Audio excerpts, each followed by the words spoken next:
अब एक हमारे बड़े भाई ये कह रहे हैं कि यदुमुल्ला हो गया है। खेसारी लाल यादव को जब यदुमुल्ला बोला गया था और ये बोला था दिनेश लाल यादव ने, आप सभी को पता है। उसके बाद दिनेश लाल यादव से पूछा गया, जब आप यदमुल्ला कहते हैं तो यदमुल्ला ये क्या है? ये देखिए, आपने सही सवाल किया कि यदुमुल्ला शब्द का आखिर अर्थ क्या होता है। खेसारी यादव ने कहा था इस शब्द का कोई अर्थ होता ही नहीं, कोई कई चीजें ये शब्द एडजस्ट करती ही नहीं है। लेकिन उन्होंने अगर बोला है तो कुछ ना मिला जुला करके बोला है, और ये चीज उनको नहीं बोलना चाहिए। लेकिन वो जहां तक अपनी शब्द अपनी मर्यादा में रह करके बोल रहे थे। भगवान राम तो सीता को, एक सीता के लिए रावण से लड़ाई कर लिए, लड़ गए। ये सबके सब दो 3 शादियां किया हुआ है। खेसारी लाल यादव, वहां पर दिनेश लाल यादव ने उनको बहुत अच्छे तरीके से रगड़ा, क्योंकि ये तीनों चारों भाइयों को जिस तरीके से बोल रहे थे खेसारी लाल यादव, उस तरीके का उस लेवल पे कभी इनको रिप्लाई तो मिला नहीं।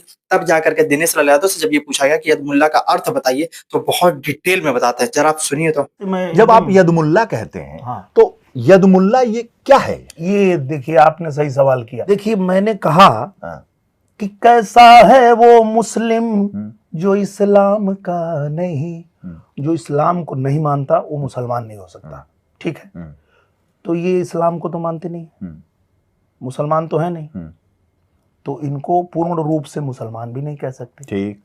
दूसरा, कैसा है वो हिंदू जो मर्यादा पुरुषोत्तम श्री राम का नहीं, हिंदू होकर हुआ अयोध्या धाम का नहीं। तो जब तू हिंदू होके अयोध्या धाम का नहीं, तो तू हिंदू भी नहीं है। तो ना तू इधर का है और ना तू उधर का है, तू बीच का है। तो इसलिए ना तू यादव है ना तू मुल्ला है, तू यदु मुल्ला है। मतलब सीधा सा है, जो इस्लाम नहीं मानता वो मुस्लिम नहीं है, जो राम को नहीं मानता वो हिंदू नहीं है, और ये दोनों को नहीं मानते मतलब ये बीच के हैं। मतलब इस तरीके से उस चीज को इन्होंने जो फरमाया है ना, वो एक अलग लेवल का दिखा रहा है, अलग लेवल का दर्शा रहा है। दिनेश लाल यादव कभी भी इस तरीके खेसारी यादव को नहीं बोले थे। इनफैक्ट उनको हम देखेंगे बहुत लोगों को बोलते थे, वो बाहर आउटी एरिया वालों को बहुत बार बोलते थे ना। तो कभी पवन सिंह को उन्होंने कभी कुछ बोला होगा, ना खेसारी यादव को बोला था। एक छोटी सी बात थी, और बात छोटी सी इसलिए कह रहे हैं क्योंकि उसमें सच्चाई ज्यादा थी। कि उन्होंने बोला था कि भाई पहला, दूसरा और तीसरा तीनों पे बुक है दिनेश लाल यादव, तो तुम्हें अगर लड़ाई करनी भी है तो ये 3 के बाद करो, चौथे पांचवें छठवें के लिए करो, और ये सबके लिए था। तो ये बात भी सच्चाई है कि कहीं ना कहीं अगर इस एरिया में देखा जाए, पिछला अगर देखेंगे तो मनोज तिवारी का जो फिल्म था ससुरा बड़ा पैसा वाला, उसका रिकॉर्ड तो दिनेश लाल यादव भी नहीं तोड़ पाए। लेकिन उसके बाद जो इन्होंने रिकॉर्ड सेट किया है हिंदुस्तानी को लेकर के, निरहुआ हिंदुस्तानी और रिक्शा उक्सा वाला लेकर के, ये सब फिल्में बहुत अच्छी खासी चली थी। तो उस चीज को इन्होंने बोला था, और वो चीज सच में सच्चाई भी है। कि एक विधायकी का टिकट पा गए हो तो लग रहा है कि अब सब दुनिया को ही आप उखाड़ पखाड़ के फेंक दोगे। क्या कर लोगे यार, विधायक बन ही जाओगे तो क्या कर लोगे? उन्होंने जिस तरीके से बोला था दिनेश लाल यादव ने कि हाँ खेसारी यादव अगर आप जीत ही जाओगे तो जीत कर क्या कर लोगे, तो खेसारी यादव ने बोला था करने के लिए होता है, करने वाले के लिए कुछ होता है, जो नहीं करने वाला वो कुछ नहीं कर पाएगा। नहीं तो उनको आप प्रधानमंत्री भी बना दो तो कुछ नहीं कर पाएंगे। तो इस तरीके से उन्होंने बोला था। लेकिन करने के लिए बहुत कुछ होता है, लेकिन करने के लिए तुम्हारे पास व्यवस्था होना चाहिए, सुविधा होना चाहिए, सक्षम होने चाहिए।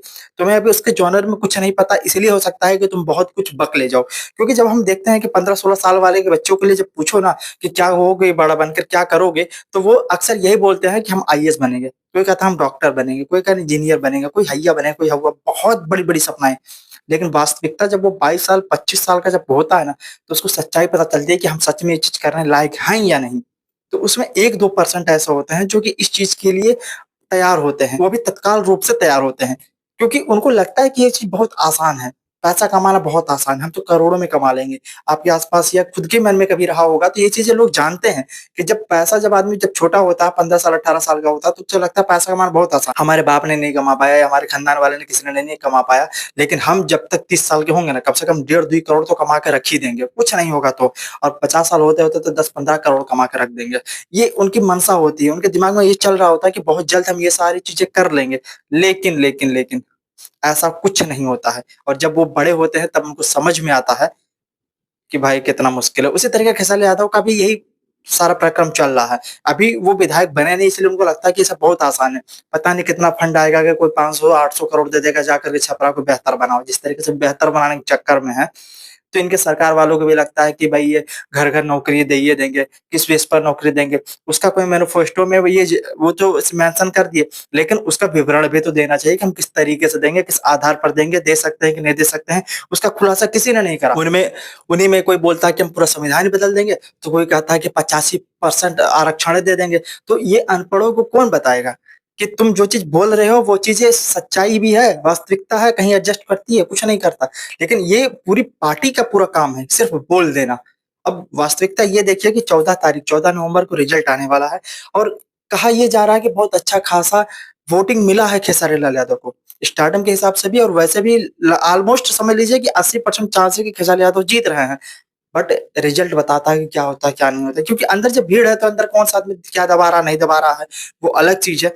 लेकिन वक्त ही बताएगा कि रिजल्ट आएगा वो। अब ये देख लीजिए कि एक समय ही ऐसा चल गया है कि हम एग्जिट पोल पर भी भरोसा नहीं कर सकते, क्योंकि पिछले बार बता रहा था कि बीजेपी के लिए 400 पार है, कोई 400, कोई 350 पार कर दिया, कहाँ आके अटक गए।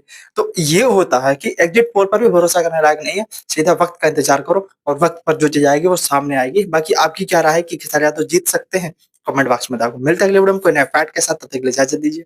जय हिंद।